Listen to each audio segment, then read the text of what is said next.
bueno, la realidad es que suele ser esta época, pues no nada más la época decembrina, el invierno en general, y no solo en nuestro país, en América Latina, en el mundo entero, suelen ser épocas en las que pues la nostalgia parece invadirnos y contagiarse como si fuera una gripa. Y mientras se quede en el punto de la nostalgia, está bien, pero cuando eso decanta en una tristeza profunda y vemos cómo en el mundo empiezan a incrementarse los índices de la depresión. De hecho, la Organización Mundial de la Salud ha dicho que se ha incrementado el último año en un 20% los índices de depresión en el mundo, lo cual es realmente alarmante. Pues sí, es de alarmar y de uno preguntarse por qué es en Navidad. ¿Será el frío? ¿Será lo gris de los colores? ¿Será las personas que ya no están? ¿Serán las propias celebraciones que nos hacen entrar en este estado de nostalgia que muchas veces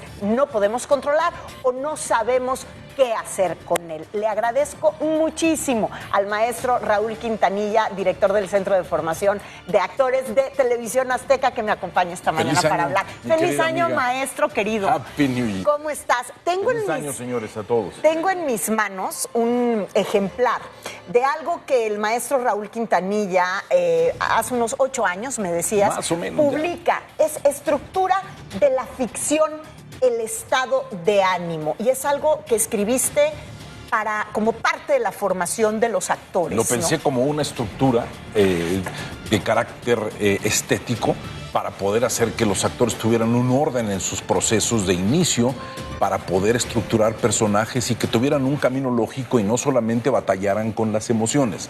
Pero resulta que como todos somos un poco de actores, exactamente, esto se aplica hoy a todos. Psicoanalistas en consultorios, analistas políticos para revisar muchas cosas. Es que realmente creo que es el gran tema de los seres humanos, es el ánima, el alma en movimiento, el estado de ánimo. Y creo que hay que saberlo entender y hay que saber darnos cuenta que los seres humanos no tienen actos que lleven al bien, que lleven al mal, que lleven a la tristeza o a la alegría por un acto conceptual de los conceptos de la libertad. El ser humano llega a todas las cosas que llega por el amasijo de pasiones y de emociones descontroladas que tiene adentro de su naturaleza. Un gran escritor del siglo XIX, yo creo que uno de mi favorito, Dostoyevsky, dice Dostoyevsky, mis personajes no tienen las locuras de la mente, sino las locuras de la vida. Y eso hace a los personajes grandiosos. Claro. Creo que estar ante la melancolía, estar ante la nostalgia, como decía, señora, es una locura de la vida. Cuando hablan de nostalgia, yo creo que la problemática en este momento, yo no la voy a considerar un problema de nostalgia. Hay un problema de anhelo en el ser humano. Cuando alguien me preguntó, ¿y usted cómo define anhelo? Yo dije, nostalgia por lo que no ha sucedido.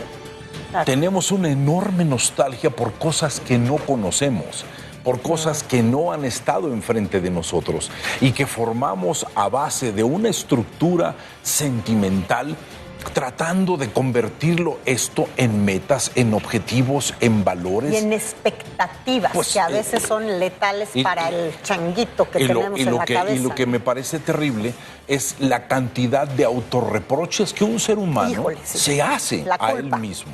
Entonces, de los autorreproches salen espíritus muy convulsionados y se pueden presentar dos emociones maravillosas. Una es la tristeza. ¿Por qué la tristeza es maravillosa? Porque es la madre de todas las emociones del ser humano. Claro. O sea, para poder encontrar y conocer la alegría, debemos tener tristeza adentro. Y eso no quiere decir ser seres depresivos o que vivan en la negritud.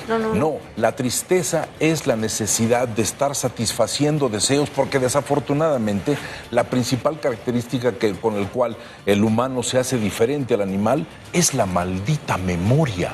Sí. O sea, además, nos dimos una memoria creativa que puede ser muy bella y puede ser destructiva. Necesitamos el contraste de las emociones para entender la diferencia entre una y otra, ¿no? Si yo siento tristeza, no sé lo que es estar en un estado de felicidad. Si yo nunca he estado alegre, cuando conozco la alegría, La gente reacciona físicamente como si estuviera profundamente triste. ¿Por qué? Porque en ese momento no está reaccionando ante la alegría, sino ante la lucidez del momento de darse cuenta hace cuánto tiempo no estaba alegre o no estaba contenta. Y en ese momento de lucidez el ser humano se siente injusto con él mismo y se rompe en un estado emocional que es muy parecido a alguien que está profundamente triste en un velorio. Los dos están igual. Esa tristeza, ¿sí? Hay que tener cuidado porque el lenguaje de la tristeza cuando se desata es la rabia. Por eso nuestros hijos avientan puertas. Y uno dice, dejen en paz a la niña que está triste. Pues después uno le dice, oiga, modere su tristeza. Pero el triste está enojado porque sabe que perdió algo, pero sabe que perdió. El melancólico es el estado de la creatividad suprema del ser humano porque el melancólico no sabe qué perdió. El melancólico está perdido dentro de él mismo.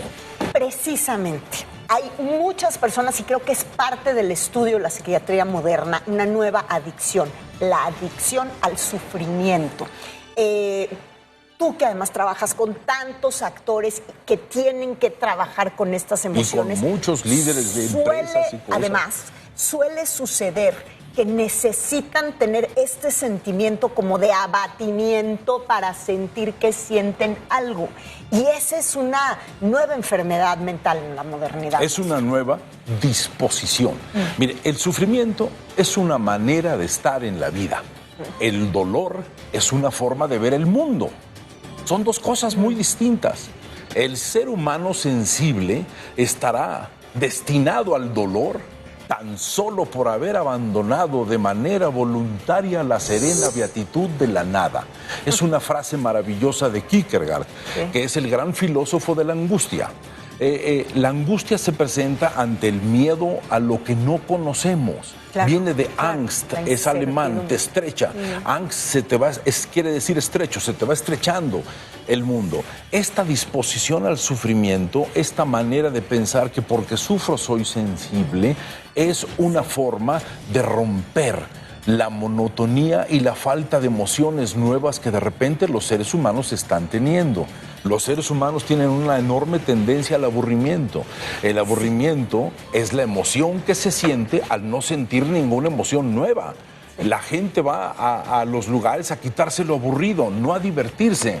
Entonces, en ese momento, pues miren, los teléfonos y todo ese tipo de cosas.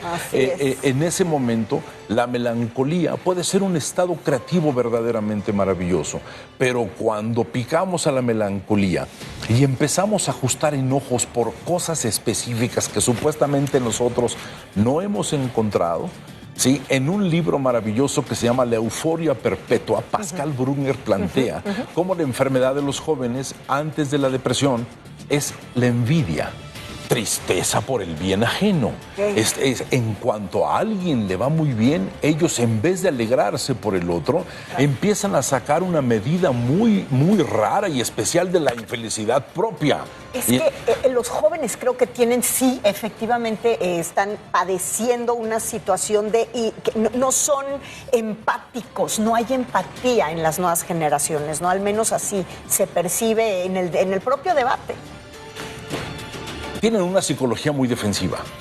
Entonces, no puede haber empatía cuando ante una idea yo saco otra idea contraria, en vez de haber escuchado. Lo que el joven creo que ha perdido es capacidad de escuchar a los otros. Así es. El elemento más importante del lenguaje, el elemento más importante del arte, lo que ha hecho distinta a las civilizaciones es su capacidad de escuchar a los otros en conflicto, a uno mismo y a uno mismo en conflicto. O sea, ese proceso de escucha que es la gran sensibilidad humana se está perdiendo porque los seres humanos tienen una enorme aceleración y una enorme urgencia. Paul Virilio se le llama el filósofo de la velocidad. Estudia las cosas sobre la aceleración, sobre la urgencia. Y la aceleración y la urgencia te llevan a ansiedades, te llevan a enojos y sobre todo te lleva a algo que he tratado de entender a través de un coreano que se llama Wan, que habla de la sociedad del cansancio. de cómo una sociedad se fatiga, se cansa y a partir de eso es carne fresca para la depresión. Y otra cosa antes, ya para terminar, una cosa que es muy importante. Esto está tan sabroso que sí deberíamos seguirnos un buen rato, señora. Maestro, hablaba yo hace un momento de las últimas cifras de la Organización Mundial de la Salud sobre el incremento de la depresión en el mundo. Y también porque hemos vivido en una cultura en las diferentes naciones de la no debilidad. Nadie debe de aceptar su vulnerabilidad, porque si eres débil no eres apto para muchas cosas. Y creo, tú me lo dirás mejor, más bien te preguntaría, ¿por qué nos cuesta, a pesar de tener cada vez más información, nos cuesta cada vez más trabajo aceptar la vulnerabilidad? Y entonces no pedimos ayuda, y entonces crecen los índices de depresión, como lo dice la Organización Mundial de la Salud. Eso es un gran comentario, mi querida señora. Al fin de cuentas, trate de hablar con alguien que está luchando por ser una persona reconocida en la vida. El maldito reconocimiento. Lograr ser, yo soy. Esa persona, por esta necesidad de encontrar algo, está sintiendo mucha ansiedad, está sintiendo irritabilidad, está sintiendo elementos de paranoia, siente que algo le puede suceder, que las cosas le pueden salir muy mal. Todo eso es paranoia. Paranoia no es que te persiga un güey con un cuchillo, no, eso no es paranoia, eso es una fantasía. No, entonces, con esas tres cosas, los seres humanos sienten que si aceptan eso, los van a calificar como débiles, como frágiles, que no están aptos para algo. Cuando lo que los hace muy aptos para todo es la vulnerabilidad. La vulnerabilidad nos da sensibilidad. ¿Por qué? Porque si usted tiene un problema y yo logro sentir lo que usted sentía, ese fenómeno me va a hacer entender y escucharla de otra manera. Alguna vez leí a un biógrafo de Churchill, que es un ser al cual yo admiro muchísimo, decía, Churchill, aparte de esto, era mujeriego, borracho, ofensivo, grosero, irritable, paranoico, insultante, duro con el lenguaje, misógino, todas las cosas, alcohólico, todo, le decían de todo. Y el señor sabiamente decía, todo eso también era Churchill, pero si Churchill no hubiera sido también eso, no hubiera sido el ser que tuvo la necesidad de ser una persona completa para en determinado momento de la vida explotar sus capacidades. Termina la guerra y el señor ya no puede ser el mismo porque le falta una guerra. Entonces era muy interesante. ¿Por qué le digo esto? Cuando está en paz, el señor no encuentra las maniobras políticas necesarias para conservarse y para ser una persona igual que como era en guerra.